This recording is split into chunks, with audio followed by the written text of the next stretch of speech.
Emma Raducanu has been criticised for a decision to pull out of her mixed doubles match at Wimbledon, with, of course, Sir Andy Murray on Saturday, due to stiffness in her wrist, which denied him the chance to play his final time there.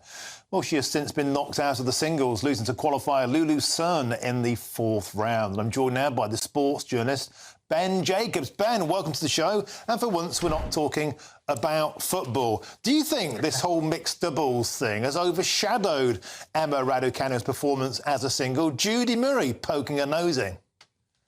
Yeah, I think Judy Murray responded astonishing when the news was released and has since clarified that her comments were sarcastic. This, as you say, was before Emma Raducanu was defeated by Lulu Sun. And had she played in the mixed doubles with Andy Murray, which would, of course, have been his Wimbledon farewell, there may, had she gone through, have only been a period of about 24 hours of turnaround time. So part of the decision was perhaps with that in mind, even though she ended up getting knocked out. And the other factor, as you rightly say, is the wrist. But interestingly, that wrist strapping pretty quickly disappeared in the 24 hours after this storm has started to subside. So you can view it both ways. Players have to take precautions if they're carrying an injury, but it was also the scheduling and the load of ultimately playing singles and mixed doubles. And I think Murray would have probably made the same decision if he was building up to a singles match with a chance to reach the quarterfinals versus mixed doubles, and you're worried about your own physique and stamina, then you have to pick one or the other. So I do sympathise with Raducanu, but I can understand why the British public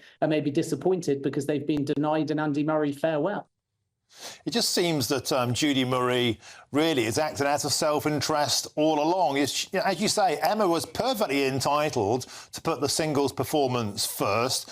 And has this overshadowed matters? You know, this helicopter mum with sharp elbows has put Raducanu's confidence into a bit of a tailspin.